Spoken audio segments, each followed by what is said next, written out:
Assalamu alaikum hormatly adamlar. Garaşdyry bagly tarap ýurdumyzdaky täderlikler hem habarlar bilen tanışdyrýan Watan habarlary gepreşmädäşýäs. Şuň hormatly prezident Huda Gurbanoğlu Berdimuhammedow ministrlik kabinetiniň sanly ulgy markary mejlisini geçirdi. Onu döwlet durmuşynyň ileri tutýan meselelerini hemem käbir resmi namalaryň taslamagyna garaly. Salam hormatly Minister Kabinetining agzalary biz şu Minister Kabinetining nowatdaky mejlisini geçirýär. Mejlisimiň gün tertibini ýylyň ahyryna çenli podoklarda aqsaýatynyň netijelerini hasyn gollandyrmak, şeýlem käbir taýarlanan taslamalara seretmek we ýylyt bähbetli käbir hem beýleki meseleleri ara maslahatlaşmak. Hormatly prezidentimiz mejlisiň gün tertibine geçip ilki bilen Milli Geňeşiň mejlisiniň başlygy Mähmedowa söz berdi. Ol ýurdumyzyň milli kanunçylygyny hasam kämilleşdirmek boýunça alınıp barýan işler barada maglumat berdi. Mejlisiň şu ýylyň 30-njy oktýabryna geçirilen maslahatyny döwlet siýasatynyň möhüm orlary boýunça kanunyň we gadalaşdyrjy hukuk resmnamalarynyň bir näçesine garaldy. Şolaň Milli Geňeşiň halk maslahatynyň maslahatyna makullanmagy we tasdiklanmagy bilen kabul edilen kanunlar köpçülikleriň habar beriş serişdelerinde çap edilýär. Deputatlar tarapyndan ilata olaň many mazmunyny we ähmiýetini düşündirmek boýunça işler alınıp barylýar. Ministerliklerden we pudoklaryň dolandyrys edaralarynyň gelip goşan teklipleriň esasyna kanunçylygy hemde hukuk tertibini putolandyrmak, raýatyň hukuklaryny we adatlyklaryny goramak, ykdysadyýety ösdürmek, halkymyzyň saglygyny goramak, ýaşaýyş durmuş derejesini ýokarlandyrmak, ýurdumyzyň tebigy baýlyklaryny rejeli peýdalanmak, haýwanat dünýäsini goramak meseleleri bilen baglanşykly kanun taslamalaryny taýýarlamak hemde hereket edýän kanunlary kämilleşdirmek boýunça işler dowam etdirilýär. Mejlisiň deputatlary döwlet hemde halkara ähmiýetli çäreleri gatnaşýarlar. Raýatyň hukuklaryny we adatlyklaryny goramak, feodal hemde saglyk, halkara siýasatçylygy, bilim, durnukly ösüş maksatlaryny durmuşa geçirmek ulgamyna dünýäň öňde barjy tejribesini öwrenýärler. Diýarymyzyň durmuşyndaky şanly wakalar, durmuşa geçirilýän özgertmeler bilen baglanşykly wagt netihat çäreleri, duşşuklar, maslahatlar, milli liderimiziň içeri we daşary siýasatyny wagt etmek hemde kabul edilen kanunlaryň many mazmunyny halkymyza düşündirmek boýunça işler ýygy giderli geçirilýär. Hormatly prezidentimiz ýurdumyzyň gadalaşdyrjy hukuk bunyadyny putolandyrmak boýunça geçirilýän işleriň ören wajypdygyny ýetdi. Şol binýat bolsa döwletimiziň durmuş ykdysady ösüşiniň wajyp wezipeleri hemde halkara hukuk tejribesiniň umumy kabul edilen gadalaryny nazara almak arkaly berkidilýär.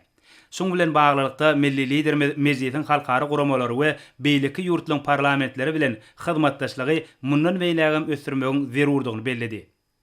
Şeýle-de hormatly prezidentimiz mejlisiň deputatlarynyň sebitde we dünýäde paragatçylygy, howpsuzlygy we durnuklylygy putolandyrmagy, durnukly ösüşiň maksatlaryna ýetmäge gönükdirilen daşary siýasaty ýöredýän döwletimiziň başlangyjy bilen her ýyl bellenýän halkara beýtaraplyk gününi bayram etmegiň ähmiýetini köpçülige düşündirmek boýunça işleri işleňleşdirmegi maslahat berdi. Milli liderimiz ýaşar döwlet siýasatyny amala aşyrmak boýunça ýurdumyzyň mejlisiniň alyp barýan işleriniň möhümdigini belläp, bu orada işleri dowam etmegi, ötüp gelýän nesli ruhy ahlak taýdan terbiýelemek meselelerine aýratyn üns bermegi tapşyrdy. Soňra Milli Geňeşiň halk maslahatynyň başlygynyň ornazary Babaýew ýurdumyzyň kanunçylygyny kämilleşdirmek boýunça geçirilýän toplumlaryň işler barada maglumat berdi. Şu ýylyň 10-njy noýabryna geçirilen Milli Geňeşiň halk maslahatynyň 1-nji çağırylşynyň nowatdaky mejlisiniň dowamyna, mejlisiň maslahatyna kabul edilen hemde döwlet durmuşynyň möhüm orlaryna degişli bolan kanunçylyk namalarynyň 10-nysyna teredildi we makullandy. Kanunyň her bir boýunça Türkmenistanyň prezidenti Milli Geňeşiň halk maslahatynyň başlygy Gurbanoğlu Berdimuhammedow tarapyndan tasdiklanan degişli kararlar kabul edildi. Şolaň hatyryna Türkmenistanyň 2022-nji ýyl üçin döwlet budjeti hakynda kanun, şeýle-de döwlet emlägini netijeli dolandyrmak, hyzmatlary ulgamly ösdürmek, ýer serişdelerini peýdalanmak, ýurdumyzyň raýatlarynyň hukuklaryny we adatlyklaryny goramak, kanunylygy we hukuk tertibini üpçün etmek, hojalyk gatnaşyklaryny kämilleşdirmek, telekeçilik başlangyçlary we ýurdumyzyň paragatçylyk söýjülükli halkara başlangyçlaryny kanunçylyk taýdan gollamak bilen bagly resmnamalary bar. Halk maslahatynyň agdalary edara kärhanalarda, ýokary okuw mekdeplerinde, jemgyýetçilik guramalaryny, owa ýylatynyň arasynda geçirilýän duşuklary, maslahatlary we beýleki çäreleri ýygy giderli gatnaşyp, wagt nesihat işlerini geçirýärler. Köpçülikleriň habar beriş serişdelerinde çykyş edýärler. Döwlet başdanmaz Halk Maslahatynyň Milli Geňeşiň mejlisi bilen bilelikde öňde duran wezipeleri üstünlükli ýerine ýetirmek maksady bilen almy taýdan esaslandyrylan döwlet strategiýasyny amala aşyrmagynyň möhümdigini belledi. Şeýlede milli liderimiz kanun çykarjylyk babatda tejribe alşmagy, halkara bileleşigini garaşsyz ösüşiniň ýoluny Türkmenistanyň gazanan üstünlükleri hemde taryhy tejribesi bilen tanıştyrmagy ýardam edýän halkara hyzmatdaşlygyny we parlamentary gatnaşyklaryny giňeltmegiň möhümdigini belledi.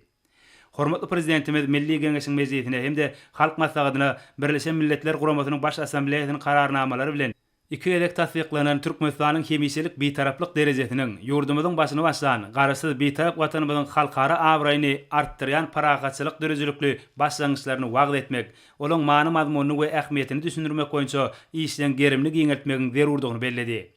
Şeýlede hormatly prezidentimiz Milli Geňeşiň wekilleriniň ýurdumyzyň jemgyýetçilik guramalary bilen bilelikde ýaşary watançylyk ruhuny terbiyelemek we ahlak taýdan ösdürmäge ýardam edýän milli maşgaly gymmatlyklaryny wagt etmek boýunça çäreleri geçirmeginiň möhümdigini aýtdy. Soňra Ministrler Kabinetiniň başlygynyň ormanlary Berdimuhammedow Türkmenabatdaky Niýaz wadynaky himi zawodyny garaşyk mineral dökünlerini öndürýän önümhanan gurulşygyny maliýeleşdirmek hakyndaky kararyň tatlamasy barada hasabat berdi.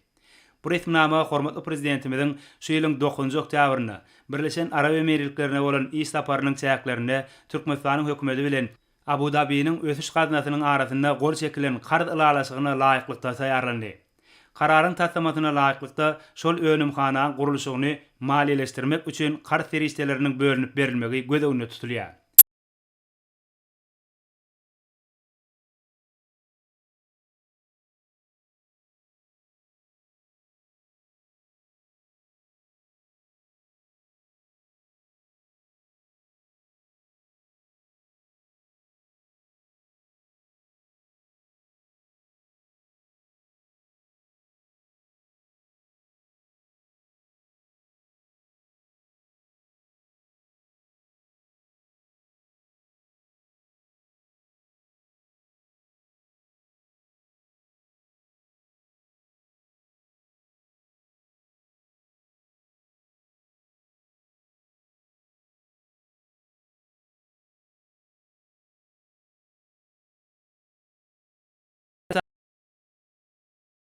Taslamaň durmuşa geçirilmegi ýurdumyzda ýetişdirilýän owa hojalyk ekinleriniň hasyllygyny epes ýokarlandyrmagy, ýeriň düzümini gowlandyrmagy mümkinçilik berer diýip milli liderimiz nykdy.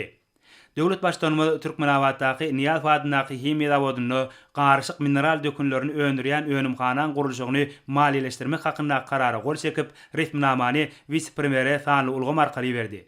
We göz öňünde tutulan işleň öz wagtynda ýerine ýetirilmegini berk gödäwçilikde saklamagy tapşyrdy. Soňra Ministrler Kabinetiniň başlygynyň ormanlary Abdurrahmanow Türkmenbaşdaky nefti gaýtadan işleýän zawodlar toplumyny ýurdumyza daşarky wagtlardan getirilýän harytlaryň ornuny tutýan önümleri öndürmek boýunça görülýän çäreler barada hasabat berdi.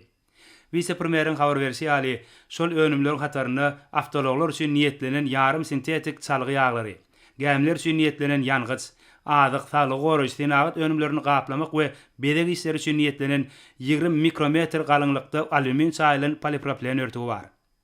Hormatly prezidentimiz hasabat dinläp, ýangyç energetika toplumynyň ýurdumyzyň milli ykdysadyýatyny ösdürmegiň ileri tutulýan ogurlarynyň birdigini belledi. Neft gaz senatynyň kuwatyny netijeli ulanmak bu orada amala aşyrylýan düýpli özgörtmeleriň esasy ogur bolup durýar. Häzir Türkmenistan energiýa seriýetlerini öndürmek hemde daşary döwletlere iýermek bilen çäklenmän eýsem dünýä wagtlaryny uly isege eýe bolan önümliň eksportyny ýyl saýyn artdyrýar. Şunda tebiği gazyň gaýtadan işlenilmegine hemde täze önümliň öndürilmegine uly ähmiýet berilýär diýip döwlet başdanmaz döwlete degişliler pudagyň wekillerini hem bu işe çekmek bilen olaň mümkinçiliklerini peýdalanmagy taşyrdy. Vice-premiere bellenen meýilnamalary iş ýüzünde amala aşyrmak meselelerini hemise üns merkezinde saklamak barada tapşyryk berildi. Mejlisiň dowamyna hökümetiň başlygynyň ormanlary ýangyç energetika toplumynyň maddi enzamlaýyn binýadyny hasam potolandyrmak maksady bilen geçirilýän işler barada da hasabat berdi. Şoň bilen baglylykda hormatly prezidentimiziň garamagyna Türkmengaz döwlet konserniniň maddi tehniki enzamlary we ähtiýaçlyk çaýlaryny satyn almak hakynda kararyň taslamasy ödürlendi. Şol enzamlary we ähtiýaçlyk çaýlaryny Döwlet Awat Gaz çykarş müdürligine degişli galgyzy detgallaryny hatardan çykan enzamlary çalyşmakda hemde bejergi işlerini geçirmekde ulanmak meýilleşdirilýär. Neft gaz senagatynyň netijeli durnukly işlemegini üpçün etmek, önümçülük kuwatlyklaryny döwrewatlaşdyrmak, tehnikalar we enzamlary täzelemek, netijeli tehnologiýalar ornaşdyrmak bilen göz könüp agylyr. Şol maksatlar üçin her ýyl uly mösörde maýa terişdeler goý berilýär diýip milli liderimiz bellidi. Döwlet başdanmy Türkmengan döwlet konserniniň maddi tehniki enzamlary we ähtiýaçlyk şaýlaryny satyn alma hakynda karary makulap we oňa gol çekip resmnamany sanly ulgam arkaly vice-premiere berdi hemde oňa bir näçe anyk görkezmeler berdi. Soňra Ministrler Kabinetiniň başlygynyň orunbasary Oraz Gelliýew ýurdumyzyň welaýatlaryna döwlet tapşyrygyna girýän ekinler ösdürip ýetirmek üçin oba hojalyk maksatly ýürüýte ýer gadnatyny döretmek boýunça alınıp barylýan işler barada hatabat berdi. Her wagtda milli liderimiziň ýurdumyzyň ykdysadyýetini döwletiň tutýan paýyny azaltmak we hususy puwdagy giňeltmek barada beren tapşyryklaryndan uğralanyp Türkmenistanyň prezidentiniň oba hojalyk maksatly ýürüýte ýer gadnatynyň meşwerini tasdiklamak hakynda kararyna laýyklykda ýurdumyzyň welaýatlaryna döredilen oba hojalyk maksatly ýürüýte ýer gadnatyndan hususy önüm öndürjilere bugdoý, gowaça we döwlet tapşyrygyna girýän beýleki oba hojalyk ekinlerini ösdürip ýetirmek üçin yer bölekleri bellänen tertipde uzak möhletliğin peýdalanmagy berilýär. Şoň bilen birlikde Türkmenistanyň oba hojalyk toplumyny ösdürmek maksatnamasyna bellänen wezipeleri üstünlikli durmuşa geçirmek we oba hojalygyna hususy önüm öndürjileri giňden çekmek boýunça alınıp barylýan işleri dowam etdirmek maksady bilen ýurdumyzyň welaýatlaryna döwlet tapşyrygyna girýän oba hojalyk ekinlerini ösdürip ýetirmek üçin jemi 326.029 hektar meýdanyna oba hojalyk maksatly ýürüýte ýer gadnatyny döretmek boýunça welaýatlaryň häkimlikleri bilen bilelikde degişli teklipler işlenip taýarlandy. Vice-premier bu ýürüýte ýer gadnatyndan berilmegi gözegini tutulýan ýer bölekleriniň adyndan 70 göterimini şertnamalaryň esasda bugdoý, gowaça we döwlet tapşyrygyna girýän beýleki oba hojalyk ekinlerini ösdürip ýetirmegiň galan bölegine bolsa, almy esasy ekin dolanyşygyny geçirmek üçin döwlet tapşyrygyna girmeýän oba hojalyk ekinlerini ösdürip ýetirmek hemde berilen umumy yer bölegi üçin bugdoý we gowaça hasylyny ösdürmek boýunça bellenen meýilnamany doly ýerine ýetirmek şertinde önüm öndürjilere yer böleklerini 99 ýyla senli peýdalanmaga bermegiň teklip edilýändigini habar berdi. Hormatly prezidentimiz hatabat dinläp, soňky ýyllarda oba senagat toplumyny döwrewatlaşdyrmaga aýratyn ähmiýet berilýändigini nykdy. Çünki ykdysadyýetyň esasy budaklarynyň biri bolan bu ulgam ýurdumyzy öňdewarjy tehnologiýaly ösen senagat döwletine öwürmäge ýardam edýär. Oba hojalyk önümçiligini halkara tejribesine we döwrüň talaplaryna laýyklykda täze guramaçylyk hukuk usullaryny ornaşdyrmak ören wajypdyr diýip milli liderimiz bellidi. Hemde şoň bilen baglykda oba hojalygynyň kiçik we orta telekeçilik ösdürmek üçin giň mümkinçilikleri açýanyny aýtdy. Döwlet başdanmada hususy maýa goýumlarynyň döwrewap oba hojalyk önümçiliklerini we täze iş orunlaryny döretmegiň esasy bolmalygyny bellidi. Hormatly prezidentimiz hödürlenen teklipleri makullap, olary degişli idaralar bilen alalaşmagy tapşyrdy. Milli liderimiz şeýlede vice-premiere möhümleýin oba hojalyk işleriniň geçirilmegi, iş tejribesine öňdewarjy tehnologiýalaryň hemde alman gadanalarynyň ornaşdyrylmagy, topragyň hasyllygynyň ýokarlandyrylmagy, suw terişdeleriniň rezerw ulanmagy bilen bagly bir näçe anyk tapşyryklar berdi. Soňra Ministrler Kabinetiniň başlygynyň orunbasary Pürçekow Türkmenabatdaky himi zawodyny garyşyk mineral dökünleriniň önümçiligini ýola goýmak boýunça alınıp barylýan işler barada hatabat berdi. Türkmen Himi döwlet konserni tarapyndan mineral dökünlerini öndürmegiň mukdaryny artdyrmak boýunça ýygyderli çäreler geçirilýär. Konserniň garamagynaky kärhanalarda ýurdumyzyň oba hojalyk budagynyň zerurlyklaryny kanagatlandyrmaga mümkinçilik berýän azotly, fosforly we kali dökünleri ýeterlik mösörde öndürilýär. Önümün köp bölegi bolsa daşary ýurtlara eksport edilýär. Häzirki wagtda dünýäň oba hojalyk önümçiligini garyşyk mineral dökünleri giňden peýdalanýar. Oň düzüminde azotyň, fosforyň, kaliyniň durly gatnaşyklary bar. Türkmen Himi döwlet konserniň kärhanalarynyň önümleriniň esasynda ekrançylyk üçin peýdaly bolan dökünleň şu görnüşini öndürmek meýilleşdirilýär. Bu bolsa ykdysatda aýdan şol sanda daşary ýurtlara iýermek babatynda has bähbitler. Şu maksat bilen Türkmenistanyň Ilymlar Akademiýasynyň Himiýa institutynyň hünärmenleri bilen bilelikde zerur resmnamalar taýýarlandy. Bar bolan düzümleri nazara almak bilen Türkmenabatdaky himiýa zawodyny ýyllyk kuwaty 170.000 tonna önüme barabar bolan garyşyk mineral dökünlerini öndürmek boýunça önümxanaň işini ýola goýmak maksadyla hasaplanýar. Bu tasamany Abu Dhabi'niň ösüş ganatynyň kar serişdelerini çekmek esasynda amala aşyrmak gözeginde tutulýar. Şoň bilen birlikde vice-premier Ahal welaýatynyň Bäherden etrawyny keramiki bede önümlerini we sanfayans önümlerini öndürmek boýunça zawody gurmak hakynda taýarlanan kararyň taslamasy barada hatabat berdi.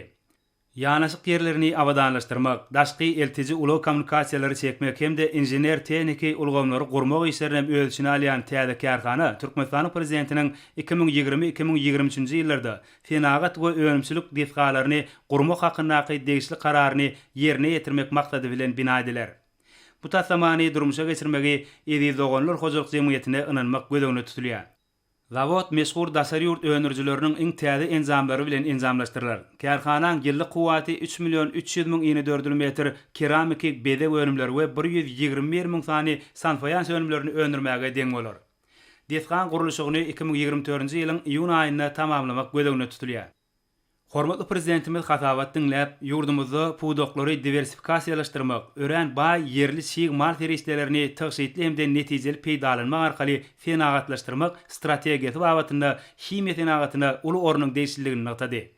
Öňdebarjy tehnologiýalar esasynda işleýän täze häzirki zaman karhanaň döredilmegi, ogurdaş düzümleň düýpli döwre waplaşdyrylmagyna, içerki sarp edijilen ýokary hili şolsanda mineral dökünleň has uly islega eýe bolan görnüşlerini, zerurlyklaryny doly kanagatlandyrmaga ýardam berýär. Şoň bilen birlikde muň özi watanymyzyň eksport kuwatyny mundan beýlägim giňeltmäge mümkinçilik berýär. Bu da ören möhüm wezipedir. Milli liderimiz bular barada aýtmak bilen agdalan önümleň önümçiligini ýola goýmak boýunça hödürlerine teklibi makullady. Hemde degişli halkara bäsleşigini iglan etmek gerekdigini belläp, vice-premier bu orada degişli işleri dowam etmek tapşyrdy.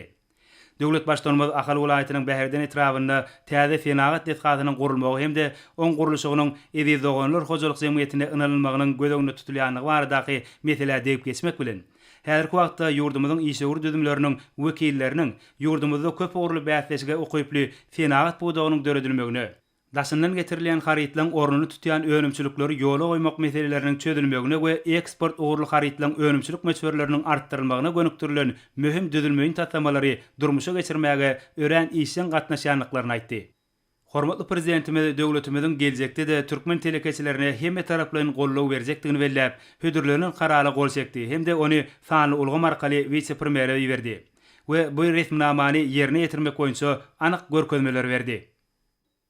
Soňra Ministrler Kabinetiniň başlygynyň ornatary Galijew Ahal welaýatynyň Babadyhan etrawyna gurulan dokma toplumagynyň açylyş dawaratyna görülýän taýýarlyk barada hatabat berdi. Vice-premier daşary ýurtlaryň öňdebarjy enzam öndürüjü kampaniýalarynyň enzamlary bilen üpsün edilen täze döwrewap dokma toplumynyň kuwatynyň ýylda 3300 tonna ýokary hili ýüplügi, 20 milyon ýene dördülmetr dürli görnüşli matalary, şolsanda 18 milyon ýene dördülmetr matalary boýamagy hemde 3 milyon 500 000 han taýýar tikin önümlerini öndürmäge barabardygyny habar berdi.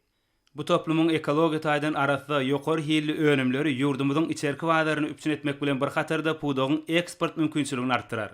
Şeýle-de oň işe girdilmegi bilen 1150 täze iş ornlary dörediler.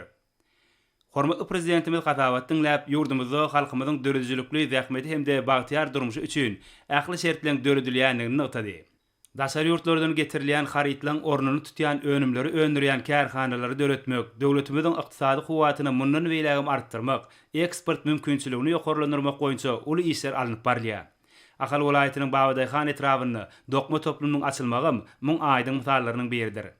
Önümçiligi netijeli innovasiýalar ornaşdyrmak, dünýä ilminiň gazananlaryny, iň kämil tehnologiýalary ornaşdyrmak üçin halkara hyzmatdaşlygyň geriminiň giňeldilmegi uly ähmiýete eýedir. Diyarımızda öndürülen dokma önümlerinin hil ve ekologiya hopsuzluğu babatda halkara ölçeklerine layık gelmegine ayratin üns verilmelidir. Türkmen hünärmenleri içerki wagtlaryň isteklerini öwrenip hemde ilatyň mewsumlygyň isteklerinden uralyp lywasdan we beýlik harytlaryň täze görnüşlerini işläp taýýarlamalylar hemde önümçiligi ornaşdyrmalylar diýip milli liderimiz belledi. Hemde açylyş dawratyny ýokary guramaçylyk derejesinde geçirmek babatda vice-premiere anyk tapşyryklar berdi. Soňra Ministrler Kabinetiniň başlygynyň ornatary Mämedowa şu ýylyň dekabr aýyna geçirijek esasy şäherleň we medeni durmuş maksatly binalary açyp ulanmaga bermegiň tertibi barada hatabat berdi. Dürli meden şäherleň şol sanyny halkara bitaraplyk gününe, Türkmenistanyň hemişelik bitaraplygynyň 26 ýyllygyna we täze ýyla bagşlanan şäherleriň geçirilmeginiň meýilleşdirilenligi bellenildi. Bayramçylyk çäreleriň maksatnamasyny ylmy maslahat, mowzuklaryň sergiler, dörejilik duşuklary, tegeleg stoluň başyndaky söhbetdeşlikler, sunugy saatlarynyň gatnaşmagynaky konsert düzýär. Dekabrda dörejilik bäsleşikleriniň hem jemler. Ýurdumyzyň welaýatlarynaky türkmeniň agoý binalaryny bayramçylyk çäreleri we konsertler guralar. 10 dekabrda Magtumul adynaky Milli Sazy Drama Teatryny Dünýä dursun paraga datly türkmen aýdymyny türki dilli döwletleriň zehinli aýdymçylarynyň ýerine ýetirmeginde ýazgy edilen video görnüşiniň tanışdyryş dawraty geçirilýär. Täze ýyl münasibetli bayramçylyk dawralary ýurdumyzyň baş arçasynda ysıklary ýakmak çäresi bilen başlanar. Bu arça Älim Meden Dinzars merkeziniň öňündäki meýdançany beder. Şol ýerden dawralar tutuş ýurdumyzda ýaýwanlanyrlar. Estrada we höwüsçüň aýdymçy ýaşlaryň arasynda yglan edilen ýylyň parlak ýyllary atly bäsleşiň jemleýiji tapgyr geçirilýär. Esasy täze ýyl dawralary 31 dekabrda Älim Meden Dinzars merkeziniň, döwlet serkiniň we türkmeniň agoý binalarynyň öňündäki meýdançalaryna geçirilýär. Şolarda täze ýyl bayramy münasibetli medeniýet we sunugy saatlarynyň bayramçylyk konsertleri guralar. Paýtagtymyzy we diýarymyzyň sebitlerini täze ýyl teleköprüsi baglanşdyrar. Hormatly prezidentimiz Hasabatdyň läp vice-premieri Halkara Bitaraplyk güni Türkmenistanyň hemişelik bitaraplygynyň 26 ýyllygy münasibetli ähli bayramçylyk çärelerini ýokary guramaçylyk derejesinde geçirmek babatda anyk görkezmeler berdi. Milli liderimiz şol çäreleň diňe bir paýtagtymyzda däleýdim ýurdumyzyň welaýatlaryna da köpe üçgünlü ýatdan çykmajak derejede we gyzykly geçirilmeligini tap halkymyzyň agdy berliginiň hemde jewsliginiň en gowy milli däplerimiziň dawralanmagynyň aýdyň nyşanyny öwrülmeligini ýetdi. Döwlet başdanymyz sanly ulgam arkaly halkary forumlaryň we dörejilik çäreleriniň ýokary guramaçylyk derejesinde geçirilmeligi babatda da bir näçe tawsyryklar berdi. Şol çäreler Türkmenistanyň daşary ýurt döwletleri bilen gatnaşyklarynyň täze mazmun bilen baýlaşdyrylmagyna ýardym etmeliler. Milli liderimiz täze ýyl dawralaryny geçirmäge üns çekip, olary guramaga degişli ähli guramaçylyk meselelerini ören jogapkärli we içgin semeleşmegiň möhümdigini ýetdi. Şol dawralar türkmen toýuny mahsus ýagdaýda geçirilip, hemmeleri ilkinji nowatda orta çağalary saatlyk hemde ýatdan çykmajak pursatlary peşgeç bermeliler. Soňra Ministrler Kabinetiniň başlygynyň orunbasary Toýliýew milli saglygy goraş ulgamynyň isgärleriniň hünär derejesini ýokarlandyrmak hemde daşary ýurtly şol sanyň nemis hyzmatdaşlary bilen netijeli hyzmatdaşlygy mundan beýlägen potolandyrmak boýunça geçirilýän çäreler barada hatabat berdi. Döwlet başdanymyzyň ýygyderli tagallaty netijesinde häzirki döwürde ýurdumyzyň lukmançylygyny uly üstünliklere ýetilenligi bellenildi. Ýewropaň we dünýäň şol sanyň Germaniýa Federativ Respublikasynyň ýeri lukmançylyk merkezleri bilen işen hyzmatdaşlyk ýola goýuldy. Bu ulgamda köp ýyllyk iki taraplyň hyzmatdaşlygyň çäklerini ýygyderli ýagdaýda öňdewarjy tejribe alşylýar. Türkmen lukmanlary Germaniýa Federativ Respublikasynda dürli orlar boýunça hünär derejelerini ýokarlandyrýarlar. Ýurdumyzda dostlukly ýurdun hünärmenleri iş tapary bilen gelýärler. 2011-2021-nji ýyllar aralygynda Türkmenistanda we Germaniýada 9 forum geçirildi. Şolaň gün tertibine saglygy goraş ulgamynyň möhüm meseleleri giridildi. Däp bolan hyzmatdaşlyk dowam etdirmek maksady bilen milli liderimiziň garamagyna şu ýylyň 21-24 noýabr aralygynda türkmen hünärmenleriniň wekilçilikli toparyny München şäherine Maximilian Ludwig adynaky München Üniversitetiniň Grosshaden klinikasyna iş tapary bilen uğratmak baradaky teklip edilendi. Hormatly prezidentimiz Hasabatdyň läp Germaniýa Federativ Respublikasy bilen saglyk goraş ulgamyny alınıp barýan netijeli hyzmatdaşlyga ýokary baha berdi. Germaniýa Federativ Respublikasynyň dünýä belli klinikalary, tejribeli nemis alymlary hemde lukmanlary bilen ýola goýulan ýakyn gatnaşyklar milli lukmançylyk ilminiň we iş tejribesiniň okgunly ösüşini, ugurdaş bilimiň halkara ölçeglerine laýyklykda kämilleşdirilmegine ýardam berýär. Ýurdumyzyň bolgamynyň edaralarynyň Germaniýanyň meşhur kompaniýalarynyň önümleri bolan iň häzirki zaman enzamlar bilen üpçün edilmegi, bilelikdäki barlygyň geçirilmegi, keseliň öňüni almak, anyklamak hemde bejermek ulgamyny innovasiýa usullarynyň hemde tehnologiýalaryň ornaşdyrylmagy, ýokary derejeli işgärligiň taýýarlanmagy, ýyl-ýyldan giňeldilýän hemde täze many mazmun bilen baýlaşdyrylýan köp ýyllyk hyzmatdaşlygyň anyk netijeleri. Döwlet başdanymyzy türkmen lukmanlarynyň toparyny Maximilian Ludwig adynaky München Üniversitetiniň Grosshaden klinikasyna uğratmak boýunça hödürlenen teklifi makullap, vice-premieri mundan beýlekde nemis hyzmatdaşlary bilen däp bolan gatnaşyklary ösdürmek boýunça ýygyderli işleri dowam etmegi tapşyrdy.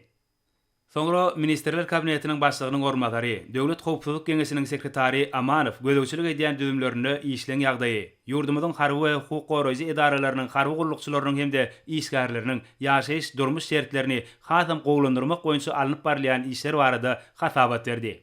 Harby we hukuk goraýjy idaralaryň maddi enzamlaryny biniýady ýygyderli pogtalandyrylýar. Täze idara detgalary, ferhet galalary gurulýar.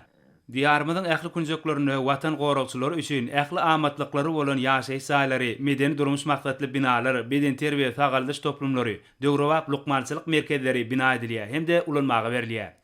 Bugun paýtagtymyzyň Demirgazygyna ýerleşýän Soğonudaky Mälikuli Berdimuhammedow adyndaky ýaşaýyş toplumyny häzirki zaman ölçeglerini qybap gelýän täze zowlugy döretmek işleri dowam etdirilýär.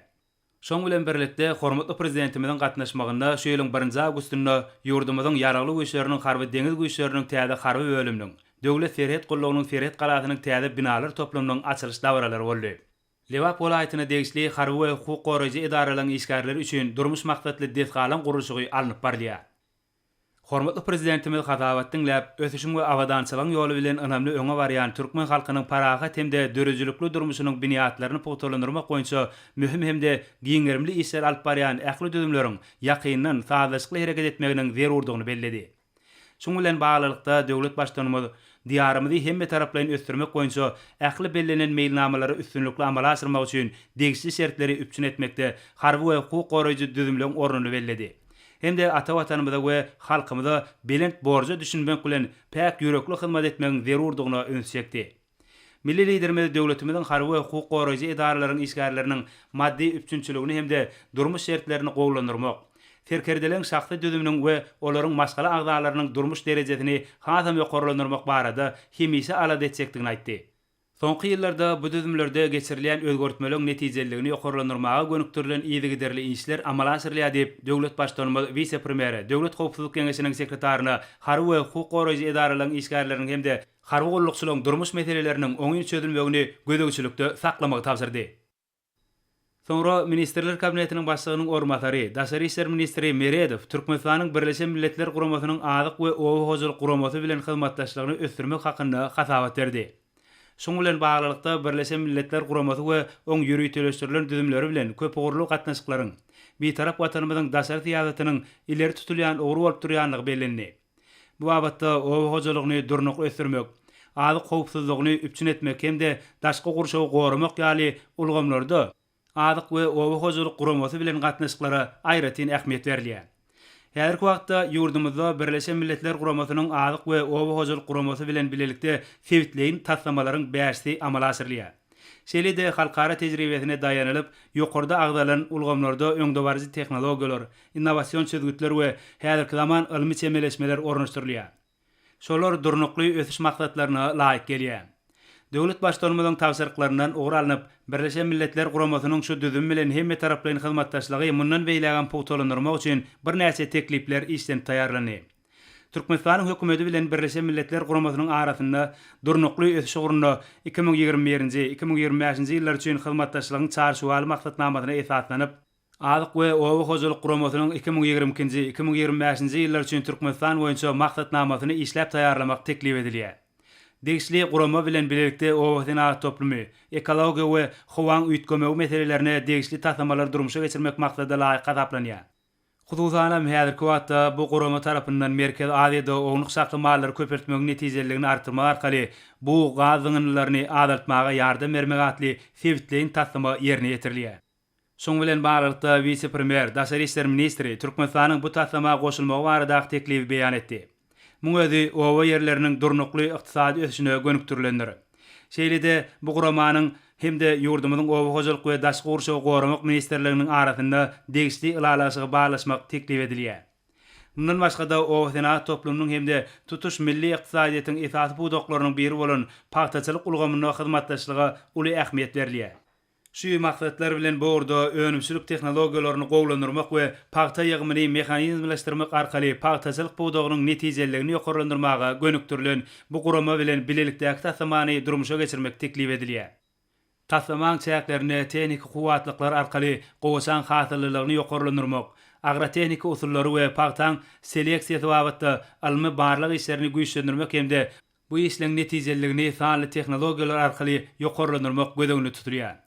Birleşen Milletler Guramasynyň adyk we owa hojalyk guramasy bilen gatnaşyklary hasam giňeltmek maksady bilen häzirki wagtda bu guramaň Türkmenistanyň wekilhanasyny açmak boýunça degişli işler alınıp barylýar. Muňa özi göni iki taraplaryň gatnaşyklary amala aşyrmaga mümkinçilik berer. Şundan ugralanyp ýurdumyzyň ministrlikleri we pudoklaryň dolanýaryş edaralary hemde guramanyň hünärmenleri bilen bilelikde degişli ylalasygyň taslamasyny işläp dönmek teklip edilýär. Hormatly prezidentimiz hatabat dinläp, bir tarap Türkmenistanyň Birleşen Milletler Guramasynyň ygtybarly hyzmatdaşlygyny görkezip, iş ýüzünde köpbirlik netijeli gatnaşyklary mundan beýlägen pogtalandyrmagy we ösdürmäge çalyşýanlygyny tasdiklaýanlygyny ýetdi. Ýurdumyz häzirki döwrüň wajyp meselelerini çözgütlerini işläp taýýarlamak, ähli paragatçylygyň, awadançylygyň we ösüşiň bähbidini özara bähbidli hyzmatdaşlygy pogtalandyrmak boýunça halkara bileşiginiň tagallalaryny birleşdirmäge gönükdirilen oňyn başlangyçlary ýygyderli öňe sürýär. Türkmenistan Birleşen Milletler Guramasynyň adyk we owa hojalyk guramasy bilen gatnaşyklary işleňleşdirmäge uly ähmiýet berip, ykdysadyýatyň owa hojalygy ýaly mühim pudogyny düýpli özgertmeleri amala aşyrmakda. Şol sahne owa toplumynyň kuwatyndan netijeli peýdalanmak, owa hojalyk önümlerini öndürjileri gollamak, adyk bolçylygyny üpsül etmek, ýokary hilli adyk önümlerini öndürmek, ýurdumyzyň ilatynyň ýaşaýyş durmuş derejesini ýokarlandyrmak boýunça görülýän toplumlaryň çärelerde özüniň oňy tejribesini paýlaşmaga taýýardyr. Milli liderimiz bu aradaky gurrun dowam edip, häzirki ýagdaýlar bilen baglykda ekologiýa we daşky urşa goramak ulgamlarynyň hyzmatdaşlygyň esasy urlarynyň birdigini bellidi.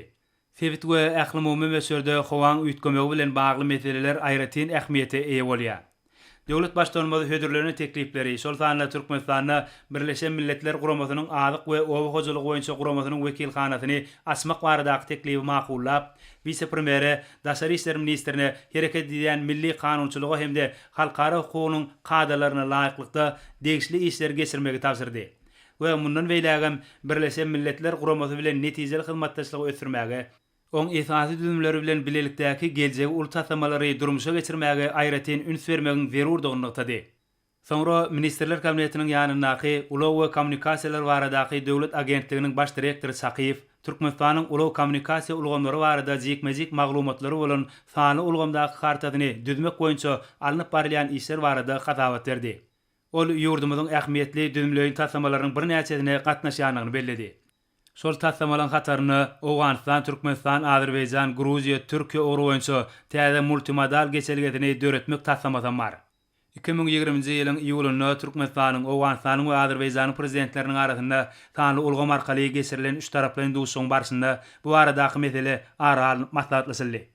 Dünýä tejribesinde degişli detgalar barada geografik maglumatlary ýygnamak, saklamak, feljermek we grafik taýdan görmek üçin amatly görünüşe geçirilen geografik maglumatly ulgamlaryň giňden ulanylýanlygy habar berildi.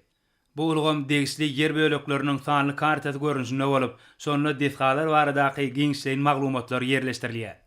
Ýurdumyzyň ulak we sasyr geçerlilerini, mühim awtolog we demir ýollaryny, hyzmat ediş nokatlaryny we ýük howlularyny, halkara howa menzillerini hemde olaň ýük terminallaryny işleňleşdirmek maksady bilen milli liderimiziň garamagyna sanly geografik maglumatly ulgamlaryň kartasyny düzmek baradaky teklip edilendi. Ol ýalňyş goýmak mümkinçilikleri, deňiz portlary, poçta bölümleri, logistika merkezleri we howa menzilleri, ferhet geçergeleri hemde gümrük amallarynyň ýerine ýetirilýän nokatlary barada jekmejek maglumatlary özünde jemler. Hormatly prezidentimiz hatabat dinläp, Türkmenistanyň oňyn bir taraplyk, paragatçylyk söýüjülük hemde hoşniýetli goňşuçylyk ýörelgelerine daýanýan daşary syýasy strategiýasyny ýygyderli durmuşa geçirip, sebit we halkara ähmiýetli taslamalara işleň gatnaşmak bilen ähli gyzyklanmalary babatda özara bähbitli hyzmatdaşlygyň giňeldinmegi ugruna çykyş edýänligini ýetdi. Ýurdumyz paragatçylygy we durnuklulygy saklamak, durnukly ykdysady ösüşi üpçün etmek hemde sebitde hoşniýetli goňşuçylyk täplerini pugtalandyrmak ýörelgelerini esaslanıp, halklaryň arasynda dostluk köprü sökmüne çykyş edýän hemmeleri el ýeterli ulaw sasyr geçergelerini kemale getirmegiň möhümdigini hemişe ýetýär diýip döwlet başdanmy bellidi. Hormatly prezidentimiz amala aşyrylýan köp taraply taslamalan ýaýwanlandyrylan üst sasyr ulaw ulgamny döretmäge, häzirki zaman düzümleri kemale getirmäge, avtomobil, demir ýol we parom gatnawlarynyň oru boýunça netijeli hyzmatdaşlygy ýola goýmaga, mümkinçilikleri bilelikde peýdalanmaga ýardam berýänligini tap, sanly kartany düzmek baradaky teklibi makuly hemde bu urdaky işleri dowam etmegi tapşyrdy. Meclisde döwlet durmuşuna degişi başga da bir näçe meseleleri garaldy. Hemde iqtisadiýetin durly pudoklaryny ösürmäge gönüktirilen çözgütleri kabul edip, hormatly prezidentimiz meclis zemledi. Hormatly Mr. Kabinetiň agzalary, näme bizne bu kämne Mr. Kabinetiň meclisinde ençeme soraglara zeretdik. Belläp geçişmede ýaly pudoklary hem ösürmäge gönüktirilen bir näçe resminamaları kabul etdik. Şeýle käwr ýürütmäk wetli meselelere maral maslahatlaşdy. Şundan hem Mr. Kabinetiň nowatdaky meclisini geçirip orýar. Men esasy sizin her ýerinizde bir can sağlygyny hem alyp baraýan işlerinde bundan belläkde üstünlikleri alýar. Sağ ol.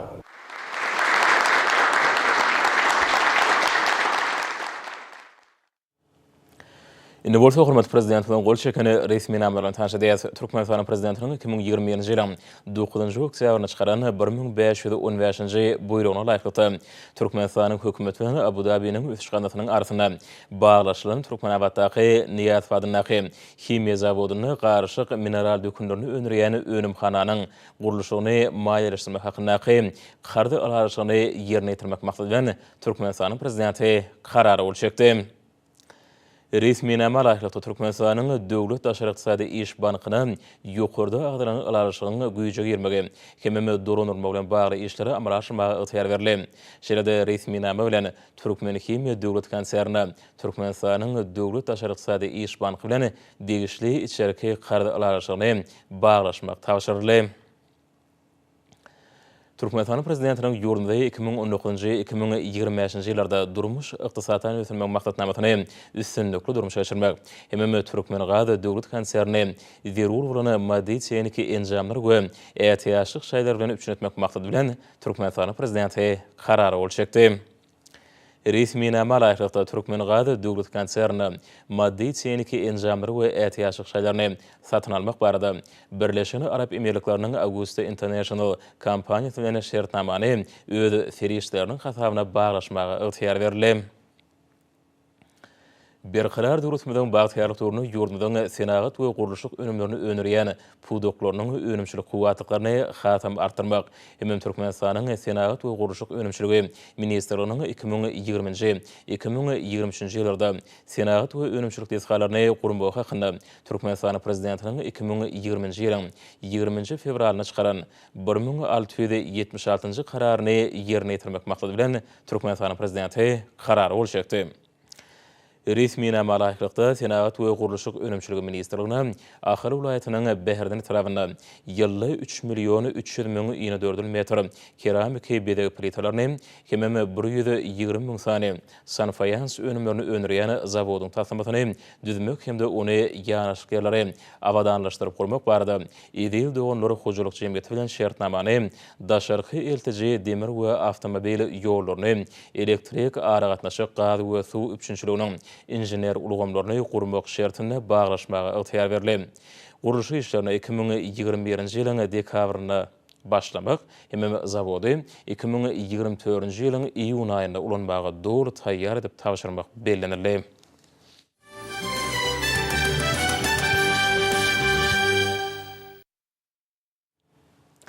Türkmenistanyň Daşary işler ministrligine geçirilen medpuat maslahaty işin häýäti tebessende olu möhüm wakalaryň netijelerine bagşlandy. Ýurdumyzyň Daşary işler ministrligine Türkmenistanyň prezidentiniň Türkiýe Respublikasyna bolan saparynyň şeýlede onuň çäklerini Türkiýe dilli döwletliň hyzmatdaşlyk geňeşiniň döwlet başdanlarynyň 8-nji meclisine gatnaşmagynyň jemlerini hemde şu ýylyň 28-nji noýabryny Türkmenistanyň başlyklyk etmegine Aşgabatda geçiriljek ykdysady hyzmatdaşlyk guramasynyň agda döwletleriniň başdanlarynyň sammitine görülýän taýýarlyklara baglanyp briefing guruldy.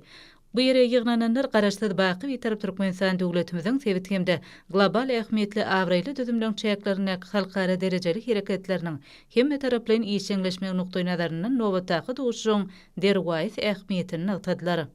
Halkara Oku Ilmi Merkezinde Türkmenistan'ın Sağlık Goraýyş we Derman Tenagat Ministrliginiň guramagyna süýjüli diabet we öýküniň dowamly obstruktiv kesellerine garşy bütün dünýä göreş ony münasibetli sanly ulgam arkaly alma malumatlar geçirildi. Maslahaty paýtagtymyzyň we ýurdumyzyň ähli vilayetleriniň pulmonolog, endokrinolog maşgaly lukmanlary, professor molimler we ilmi işgärler gatnaşdylar.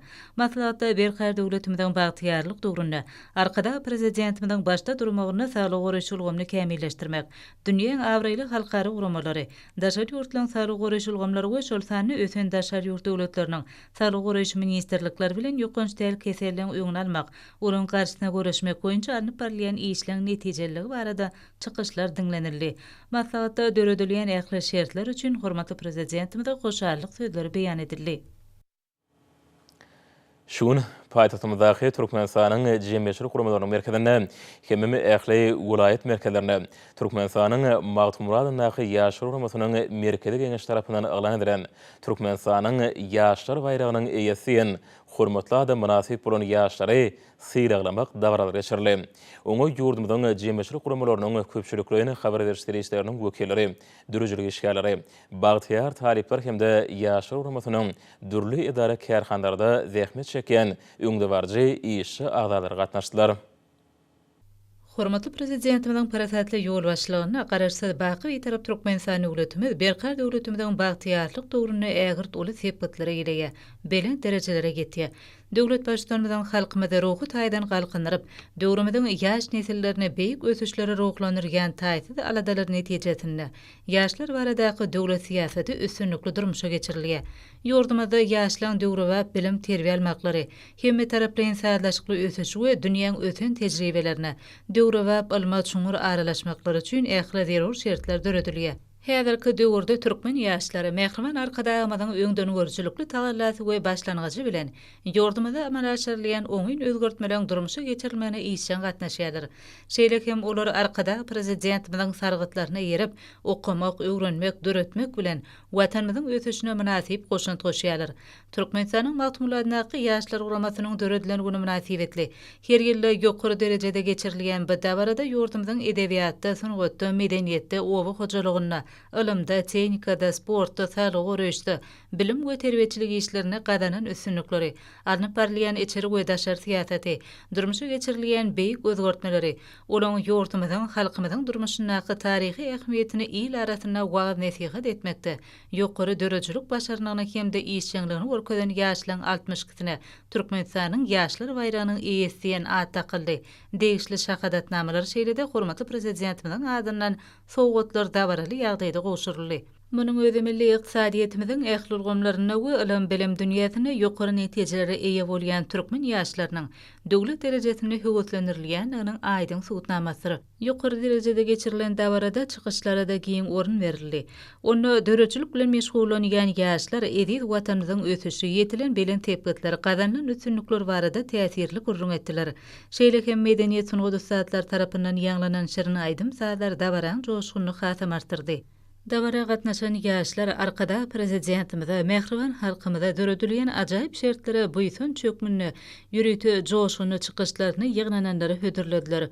Bayramçylyk dabarasy uly zähmet üstünliklerini wetlenýän häzirki döwrümizde awraýly bayraga münasip bolan ýaşlaryň ähli urlar boýunça netijeli iş alyp barma okybyny açyp görkezme uruna döredilýän şertler, ýerine getirilýän işleň döwlet derejesini höwetlendirilýän aýdyň suwutnama uruldy. Dabara gatnaşyjylar gahrman arkadaýamyza tüý sürekden alkyş sözlerini beýan etdiler. Ýaşlar mundan beýlegem özüňlerini ötürgen beýik wezipelere awraý bilen hötde gelmekde. Gahrman arkadaýamyzyň asly ýörelgelerini ıgrarly bolmakda hemde Mehriban watanymyza ak ýürekden hyzmat etmekde. Münasip işleri alyp barjakdyklaryna arkada prezidentimiziň hoşniýetli içeri we daşary siýasatyny dawaralandyrmakda tutun ýerli ihlasly goşuntlaryny goşjakdyklaryna anandyrdylar. Berkarar döwleti bina edip, ýaşlary ýagty ertirlere anan bilen alyp bargan, öňe ýaşlar bilen diňe öňe jan watanym Türkmenistan diýip, ýurdun bede watly ötüşlerini ýaşlary uly bil baglayan hormatly prezidentimiziň janynyň sag, belent başynyň aman bolmagyny tüý sürekden arzu etdiler. Bayramçylyk dabarasy münasibetli, hormatly prezidentimiziň durmuşa geçirýän beýik özgertmelerini, ýurdumyzyň ötüşlerine bagyşlanan göçme sergem ýygnananlarda uly täsir galyrdy. Hormat almayan urdu yurdumdan aytana we paytaht Maşgabatda 16 noyabrda saat 20-den 17 noyabrda saat 20-ne boljak howa bardy. Türkmenistanyň howa maglumaty ulunyň berýän habar bilen tanşyryň.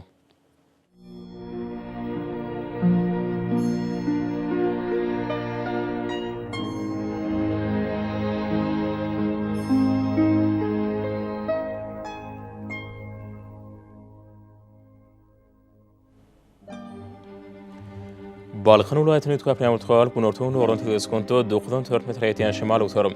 Howa gijetine 1 gradus sowukdan 4 gaçan maýl. Gündizine 6-11 gradus kenary etraplaryna 3-8 gradus maýl bolar.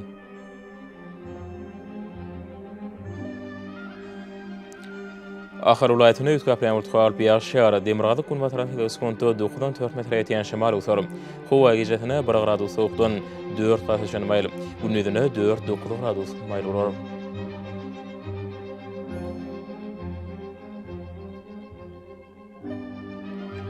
Mary ulaýatyny ütkap ýamultgalyp ýaşýara Demirgazyk gün batarantygy skonto 9-4 metr käýerlerine 16 metre ýetýän şemal utarym. Howa gijetine 1 gradus sowukdan 4 gaçan maýl. Gündizine 4-9 gradus maýl bolar.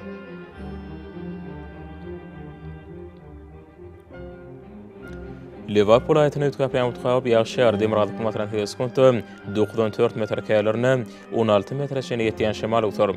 Howa gijetine 0-5 gaçan, gündizine 2-7 gradus maýl bolar. Daşuwul ulaýatyny ütkap ýamultgalyp adkem ýaşýar Demirgazyk gün batarantygy skonto 9-4 metr ýetýän şemal utarym. Howa gijetine 3 gradus sowukdan 2 gaçan maýl, gündizine 0-5 gaçan maýl bolar.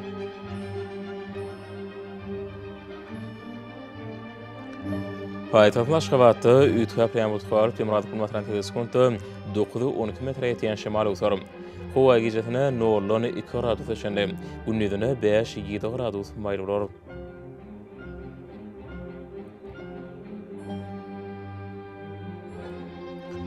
Yurdumdan şo noýabr aýynyň 17-sine magnit haýsatynyň gowşak täsirli bolmany aşylýar.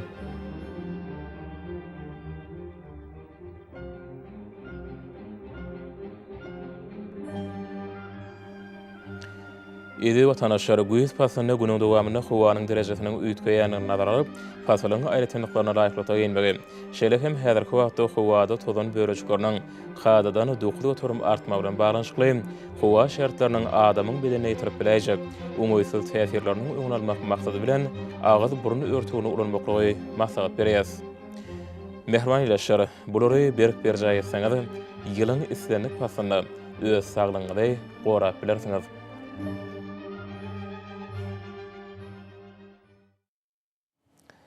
Mehriban adamlar, şunun bilen watany habarlary peşimiz jemleýäs.